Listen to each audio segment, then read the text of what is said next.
mécanicien, vous aviez deux de vos hommes aussi dans cet hélicoptère.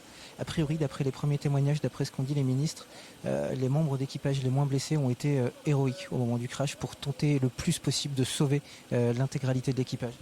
Oui, je crois que les faits ont été effectivement bien relatés. On le sait, le crash a été violent, hein, et les personnes qui ont pu effectivement immédiatement intervenir, donc étaient les personnes qui étaient dans l'hélicoptère, donc les secouristes du PGHM, le pilote lui-même qui ont rapidement pu avoir une action donc pour extraire les gens emprisonnés dans le cockpit, dans la machine, donc de les extraire avant malheureusement que la machine ne prenne feu. Donc une action effectivement qu'il faut vraiment signaler parce que dans le contexte de cet accident, c'était pas évident d'avoir cette présence d'esprit et cette lucidité pour encore venir en aide rapidement à ses propres camarades de secours. A priori, ce jeune mécanicien était un jeune homme que vous connaissiez tous en fait sur cette base du Versou.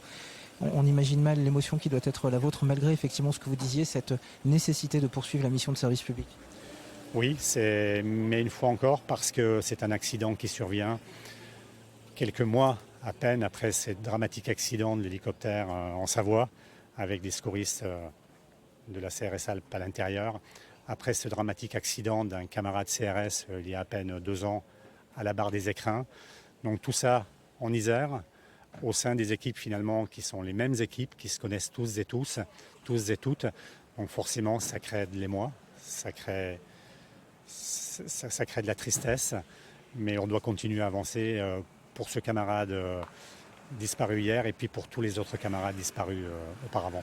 Peut-on dire que cette intervention hier qui a justifié l'engagement des moyens héliportés était une intervention somme toute assez classique malgré tout sur un domaine skiable pour une blessure orthopédique, rien de difficile techniquement? Si tant est qu'on puisse considérer qu'il y ait des opérations qui ne soient pas difficiles techniquement, on intervient avec des moyens, avec des hélicoptères, avec des médecins. Tout ça doit être très organisé. Et bon, je crois qu'il n'y a jamais d'opération facile.